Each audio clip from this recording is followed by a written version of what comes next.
ครับเพื่อที่จะนำไปสู่การกระตุ้นเศรษฐกิจครับไปดูเรื่องของการอนุมัติกระตุ้นเศรษฐกิจกันบ้างนะครับที่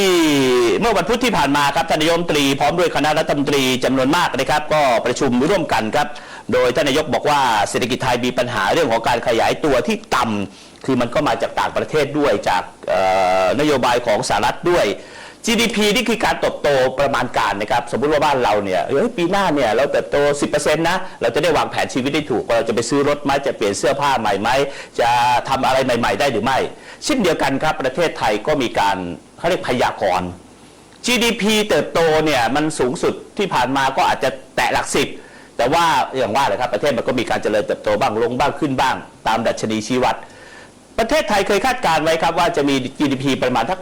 2.2% ในปี 68 ต่อเนื่อง 69 แต่ปรากฏว่าเกิดปัญหาเยอะแยะมากมายอย่างที่ท่านผู้ฟังและท่านผู้ชมได้ทราบเนี่ยนะครับล่าสุดครับนายกรัฐมนตรีก็อนุมัติกรอบวงเงินของปี 68 นะครับ 68 เนี่ยจะใช้กันถึงวันที่ 1 ตุลาคมนี้แล้วนะครับอีก 2-3 เดือนนี้แล้วก็จะหมดปีแล้วนะฮะปีงบประมาณนะครับอยู่ประมาณ ขออภัยครับ 157,000 ล้านบาทครับก็ขอให้ดำเนินการพิจารณาอย่างเคร่งครัดครับอย่างที่ผมนำเรียนไว้กรอบต่างๆมีตั้งแต่เรื่องของการท่องเที่ยวเรื่องการคมนาคมเรื่องโน่นนี่นั่นเยอะแยะมากมายหลากหลายนะครับก็ถือว่าเป็นไฮไลท์สำคัญที่รัฐบาลขับเคลื่อนเศรษฐกิจครับการแก้ไขปัญหาด้านการเมืองการแก้ไขปัญหาระหว่างประเทศก็ดำเนินการไปครับไม่ว่าจะสะใจใครหรือว่าจะไม่สะใจใครแต่ว่าประเทศไทยต้องเดินหน้าไปข้างหน้าครับเมื่อวานนี้ท่านผู้ชมครับหลังจากช่วงเช้าท่านนายกรัฐมนตรีก็มีการประชุมส่วนราชการที่เกี่ยวข้องในเรื่องของการแก้ไขปัญหาไทยกัมพูชาจบไปแล้วนะครับก็มาดูงานที่ศูนย์การฝึกปฏิบัติและงานเศรษฐกิจพอเพียงของศูนย์ฝึกโรงเรียนจิตอาสา 904 ครับตั้งอยู่ที่ไหนครับอยู่ตรงแถวๆบางบัวถนนพหลโยธินนะถ้าเราวิ่งจากในเมืองนะผ่านมหาวิทยาลัยเกษตรซ้ายมือวิ่งเรื่อยๆครับข้ามคลองบางบัวปุ๊บก็อยู่ขวามืออันนั้นแหละมีน้องๆนักเรียนนักศึกษาเยอะแยะมากมายครับดูจากภาพนะครับท่านนายกรัฐมนตรีก็ไปเยี่ยมชมในสถานีต่างๆนะครับก็รับฟังบรรยายไม่ว่าจะเป็นเรื่องของสวนสาธารณะที่เป็นวิถีใหม่นะครับแล้วก็แหล่งการเรียนรู้ต่างๆแปลงที่1ในการแก้ไขปัญหาตามภูมิสังคมบ้างการอนุรักษ์และพัฒนากระบือไทยนะครับรวมทั้งเรื่องของการนำจุลินทรีย์ต่างๆการบริหารจัดการน้ำแปลงที่1เนี่ยเป็นการแก้ไขปัญหาตามภูมิสังคมนะครับเช่นการเรียนรู้การแก้ไขปัญหาแสดงถึงผลกระทบที่เกิดขึ้นจากวิถีของคนไทยอย่างนี้เป็นต้นครับแปลงที่2เนี่ยก็จะเป็นการฝึกเผชิญกับสถานโทษครับ ฝึกเผชิญกับสถานการณ์วิกฤตแต่แรกผมก็ไม่ดูนะมีน้องๆที่เขามาอบรมอยู่เนี่ยนะครับก็ไปยืนดูเขาอบรมถึงขนาดว่าถ้าน้ำมันแบบเขาเรียกอะไรดินถล่มมาเนี่ยต้องหลบไปทางไหนแบบไหนอย่างไรใน 904 โรงเรียนจิตอาสาเนี่ยท่านผู้ชมครับน่าสนใจตรงไหนรู้ไหมครับเขามีการสอนเรื่องของเหตุแผ่นดินไหวแล้วนะครับคือเขาให้น้องๆเนี่ยเขาจำลองเหตุนะครับเป็นตึกโยกไปโยกมานะครับแล้วมีอะไรหล่นลงมาเด็กๆจะต้องไปหลบตรงไหนซึ่งผมเนี่ยก็ไม่เคยเรียนมาก่อนตั้งแต่เด็กๆบ้านเรามันเรื่องแผ่นดินไหวเป็นไกลตัวมากนะครับเด็กยุคใหม่เราเคยเจอกันมาแล้วเมื่อ 2-3 เดือนก่อนนะครับเพราะฉะนั้นต้องทำเหมือนกันครับจากนั้นก็เป็นแปลงที่3เรื่องของเกษตรทฤษฎีใหม่ท่านนายกรัฐมนตรีพร้อมคณะรัฐมนตรีจำนวนมากนะครับก็เดินไปดูครับก็พูดง่ายคือเพื่อสร้างชุมชนต้นแบบฐานที่4ครับก็จะเป็นฐานจำลอง60การพัฒนาต้นแบบครับเรียนรู้จากเรื่องของการดำนาบ้างหลับางทีก็บางคนอาจจะบอกว่าเป็นย้อนยุคเหรอไม่หรอกครับมันก็คือเป็นการสร้างกิจกรรมให้กับเด็กไม่ใช่วันๆก็อยู่แต่เกมวันๆก็ออนไลน์เล่นโน่นนี่นั่นกันซึ่งก็ไม่อยากให้เกิดเช่นนั้นเด็กๆจะได้ไปสัมผัสกับว่าดินเละๆมันเละยังไงเท้าที่เหยียบไปในโคลนเนี่ยมันสัมผัสแล้วมันเป็นยังไงบางคนเท้าไม่แตะโคลนนะครับเด็กๆยุคใหม่ๆยิ่งไปเรียนปุ๊บไปถึงโรงเรียนกลับมาบ้านอยู่หน้าจอคอมไปเล่นกีฬาเดินห้างเพราะฉะนั้นเนี่ยที่นี่เวิร์กนะครับมีหลักสูตรหลากหลายครับที่สำคัญฟังให้ดีนะครับฟรี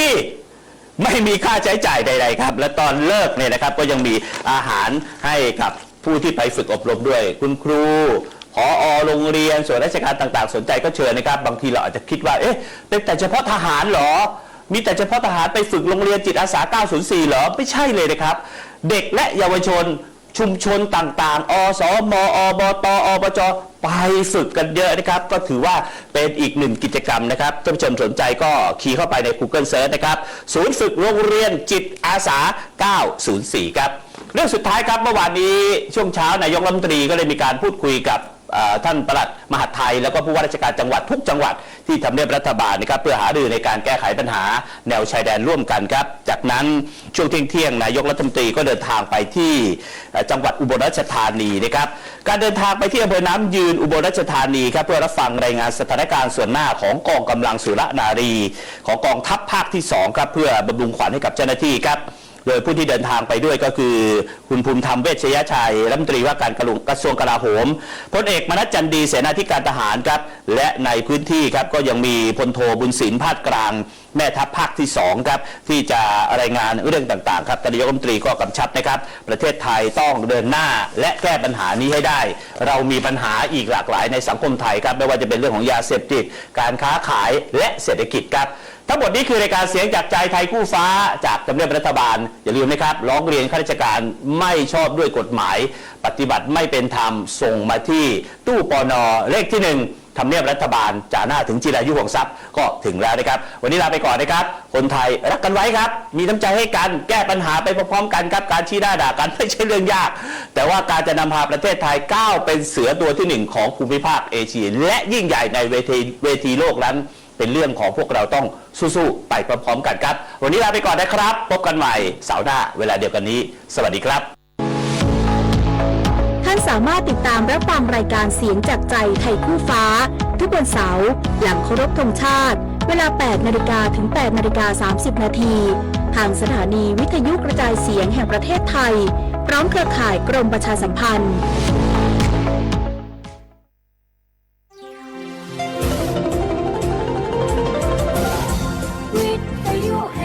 ประเทศไทยให้ความรู้คู่ความสุข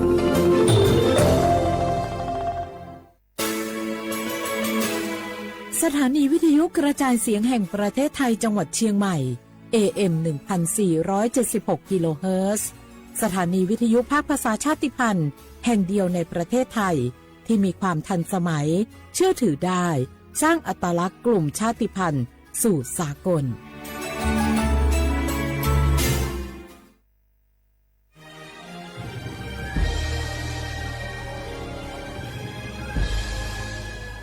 เกิดเป็นคนไทยเติบโตบนผืนแผ่นดินไทยจงภูมิใจในความเป็นไทยชาติไทยเรานั้นนับเป็นชาติที่มีความเป็นมาเก่าแก่ยาวนานเรามีภาษาวัฒนธรรมและมีสิ่งต่างๆที่เป็นเอกลักษณ์ให้เราได้ภาคภูมิใจในความเป็นคนไทยเราควรเห็นคุณค่าและมีความรักชาติหวงแหนแผ่นดินอันเป็นมรดกของบรรพชน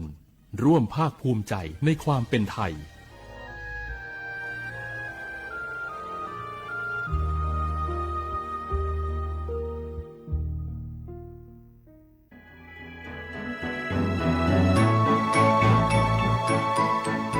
การปกครองระบอบประชาธิปไตยจะมีความมั่นคงก้าวหน้าเพียงใด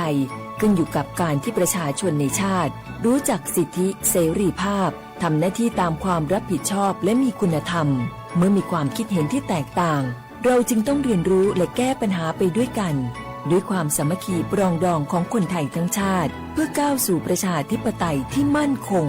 รู้สิทธิรู้หน้าที่ตามวิถีประชาธิปไตย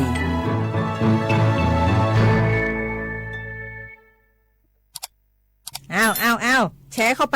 ปบะอ่านเลยกะแก้วกับผมก็ดูอยู่นี่นะเจ้นี่มันก็เป็นโลโก้ของหน่วยงานราชการนะนี่เข้าไปตรวจสอบเป็นยังว่ามาจากหน่วยงานรัฐแต่ก็ระวังก็เป็นเหยื่อเข้าปลอมเนอะเอาฉะนั้นเลยก็นี่ใจถ้าบัตรตรวจสอบไม่ชัดเจนนะแต่ที่จะได้ประโยชน์กลับส่งผลกระทบสมัยนี่มันหลอกกันง่ายนะหลอกเรื่องการทับซิปนั่นนี่โน่นเพื่อให้เขาไปกรอกข้อมูลส่วนบุคคลแล้วก็เอาข้อมูลแล้วนั่นเนี่ยไปทำธุรกรรมต่างๆหรือแม้แต่หลอกให้คลิกลิงก์สารพัดที่มันจะทำนี่นะถ้าอันโหจะเนี่ยจะได้ดีนี่เจนี่อย่างแรกเนี่ยต้องตรวจสอบข้อมูลให้ชัดเจนจากหน่วยงานรัฐเนี่ยก่อนข้อ2ต้องมันติดตามข่าวสารหูเต่าตันและข้อ3ต้องมีสติไม่ได้เจืออย่างง่ายๆนะเพราะว่าพวกมิจฉาชีพมันจะใจความเจือความศรัทธาความโลภและก็ความกลัวมาหลอกคนทำให้หลายคนตกเป็นเหยื่อเขาก็ต้องเป็นส่วนหนึ่งในการตกเป็นเหยื่อหรือแชร์ข้อความอันเป็นเท็จบางอันเนี่ยเขาก็จะมีความผิดใดอยู่ดิ้มว่าดีหาเหลืองติดคุกละแก้วนี่นะ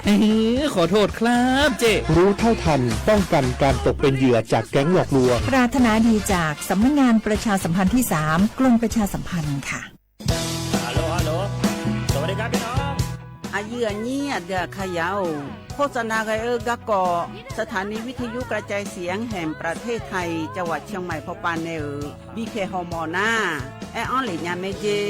สถานีวิทยุกระจายเสียงแห่งประเทศไทยเฮอนา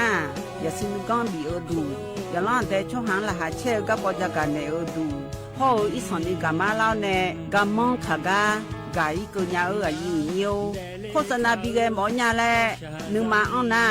นากาไงเหลียวเนไงชอนยางายืนโยนากาสัมโบนาขอนี่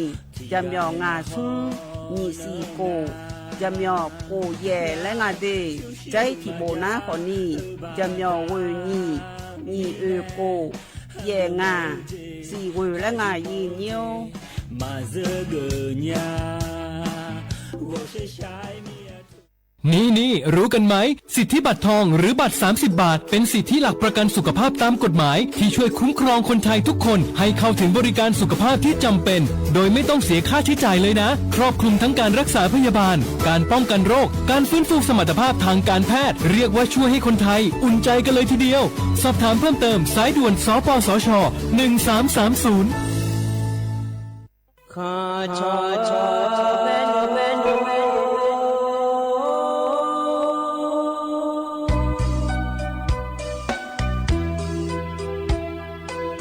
你照顾灵啊，到我土呀卡不，让你怎么灵啊，到我草呀卡不，草怕嘛是早茶路那一个。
moña, yo moña, no besiste. Yo ven tu chico, monte vaya chimelo.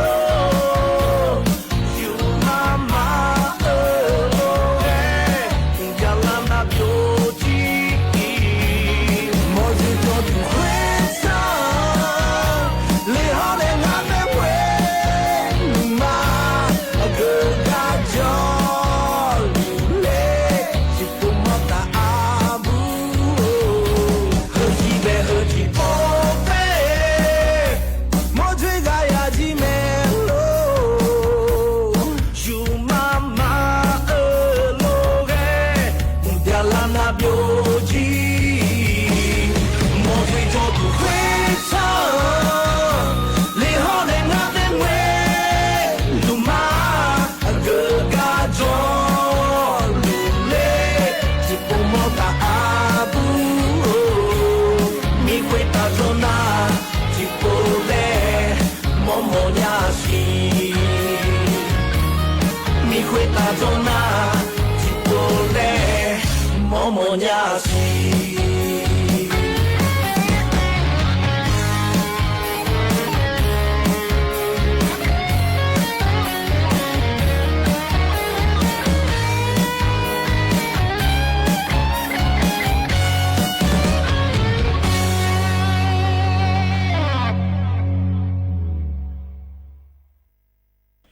อุสพออุตุธรรมะ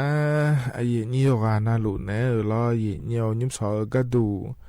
จอนเจอโกนงานฉลาแม่เยนี่นิมสอวันเสาร์งานงานเยนี่เทอร์มินาลออุสนาลีเยลาเนเยลาที่เกินกันนี่นะรัฐบาลปาจอนที่จอนที่โปไอเยนี่นะทอนเจอยามละคือนาลีเยลาที่เยลาเนี่ยลอเยลาที่เกินกันนี่มาเข้าปานเนี่ยทอนเจแม่เยนี่ลอแล้วก็พอในขอในทางจุดแม่เดที่ไม่ได้เย็นยี่มาข้อปานในหน้าหาหลายนะยาหน้าหาเกิดด้วยเย็นเนี่ยล้อเธอรัฐบาลปานในเย็นยี่มีขยายอยู่นะหลวงจากการแอกาเกิดล้อเย็นเนี่ยจังแท้ในหน้าหาเนี่ยไม่ได้จอนอนที่จ้องที่โปล้อหัวรัฐบาลปาเย็นยี่ในทางจุดเนี่ยก็ก่อเฮอจากการแอกาได้ไหนแม่เย็นเนี่ยเจริญเนี่ยเจจังดาแม่น่าไม่หัวปาเจจังดาก็ดูเลยแล้วมารอเย็นนาลีเยลาเนี่ยเยลาที่เกินก็นี่เดที่ไม่ได้ไอยามฮัจเจลารอเย็นนาลีเยลาที่เกินเนี่ยนาลีวัวหลังก็นี่นาขอเนี่ยงานเนี่ยไอโยเชื่อมือเนี่ยแล้วที่ขอรวยพระเจ้าดามาเดเย็นเดอินาล้อโกนห้องเนี่ยจอนฉลารวยรอเลยเย็นนี้ไอยาจอนทานในบิดามาเดไอยาจอนทานในบิดางาลารอเย็นเย็นนี้นะก็ต้องเชื่อก็ก่อมารออยู่มือจะซาโดมาเดือขาดจะก่อมาอายามหากันยาวหลัวเย็นนี้จะกะเอกาดาเนี่ยบิสิบิกามาเดเย็นนี้เดมีนะเย็นนี้ยอนะรู้ยจอนะรู้ฉันท่านในนะหาลาหลัวรอนะหาจะไม่เดเย็นนี้ก็งานในยุ่มสอก็ก่อเริ่มถ่ายหัวหน้าขอเนี่ยย่องพักก็ก่อเย็นนี้อินุ่มรอยอมยากาจ้องอาเจเย็นนี้เธอเนี่ยชอมีของจ่อชอหาอยู่จีมาเจงเรามามีของปานเนโลแล้วเราเย็นบริเมเลยบาพปาจ่อเดี๋ยวเรา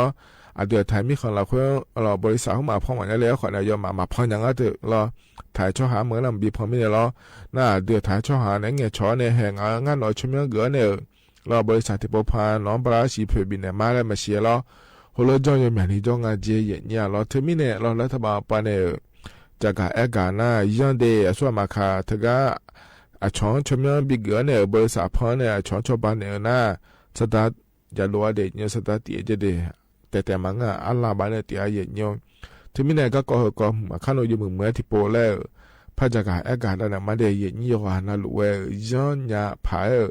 เดย์แล้วรอเนี่ยเย็นเนี่ย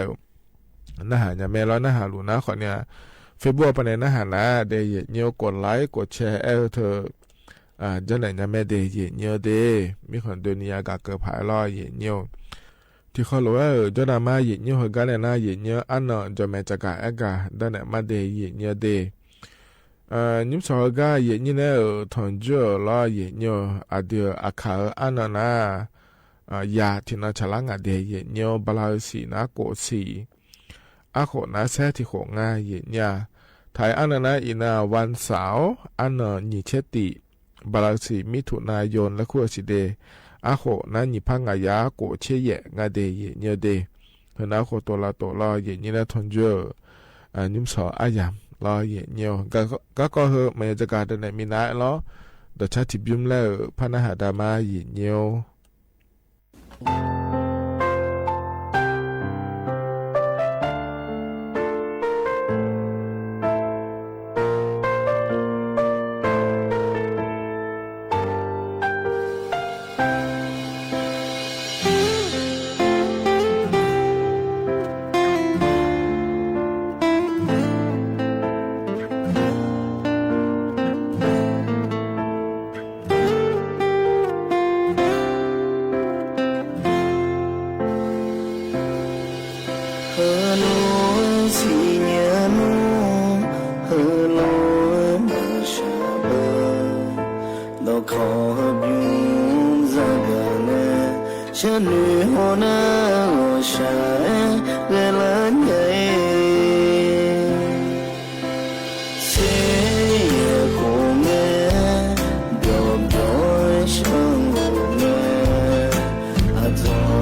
ธนาต่อชาเยเนียวพอเนี่ยบินาหาดาล้อเยเนียวอีจู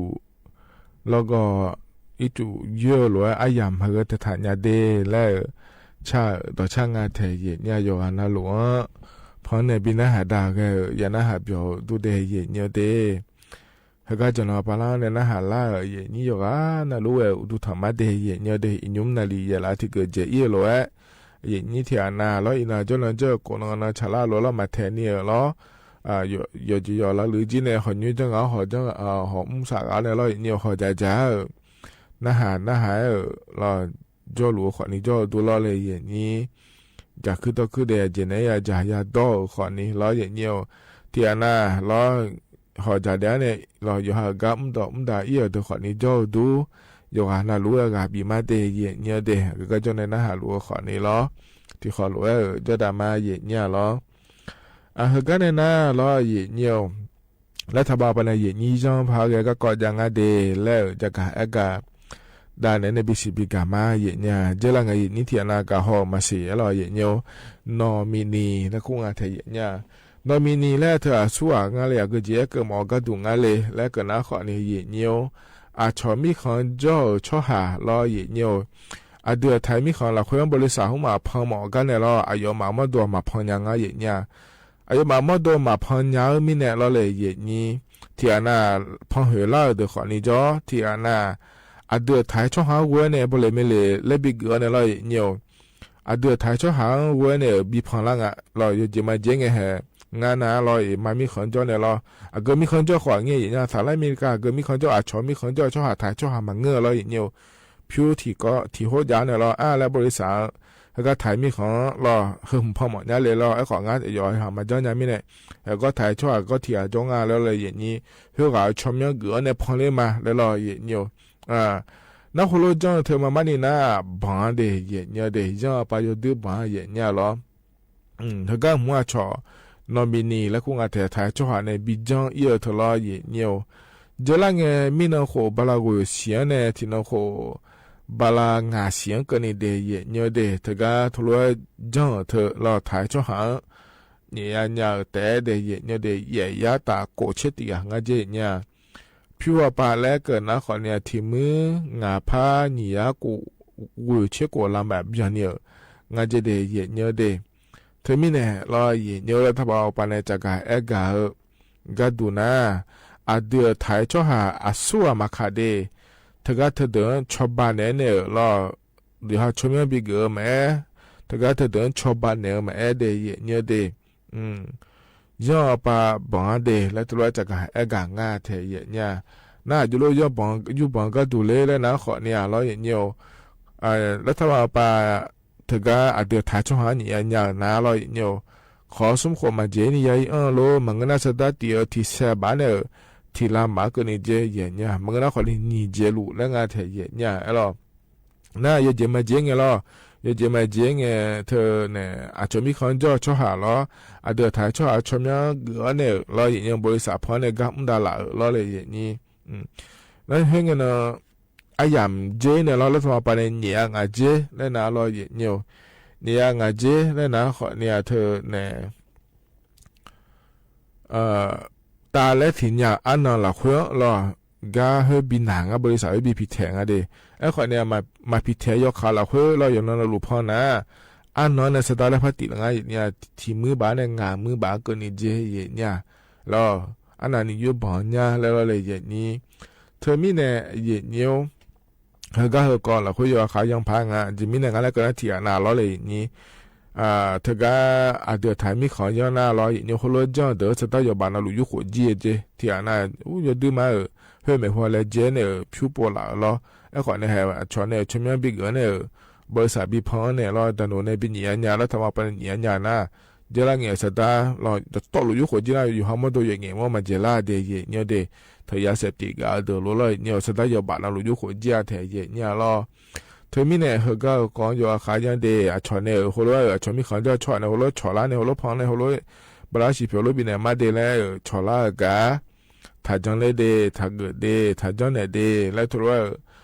จากการงานเดเนี่ยเดทมีเนี่ยเหรอนะขอเนี่ยอย่างนี้จะว่าเรารู้ว่าย้อนยาภายเดแล้ว จะกะเอกะตาเนี่ยเนี่ยบิสิบิกาเลเดเยเนียเดขณะต่อลุนิมสอกาเยนี่นะถอนเจ้าอายัมละค่อยรอจะกะเอกะตาเนี่ยเนี่ยบิสิบิกาเยเนียวเหตุการณ์เนี่ยนะอายัมข้าจะเล่าเหรอต่อชาพอเนี่ยแล้วบินหาด้านเนี่ยก็อิมาเยเนี่ยอยู่กันนะรู้ยังหมดจะชาโดละค่อยราคาแช่ตาเนี่ยจะดาลอเยเนี่ยอาคารจีนาลีเวลาเนี่ยเช่หลังกันเองกันแน่อายุเชื่อเหมือนเนี่ยที่ยามแล้วพระถอนจุลมาเดก็อิมาเดอุดุธรรมา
สถานีวิทยุกระจายเสียง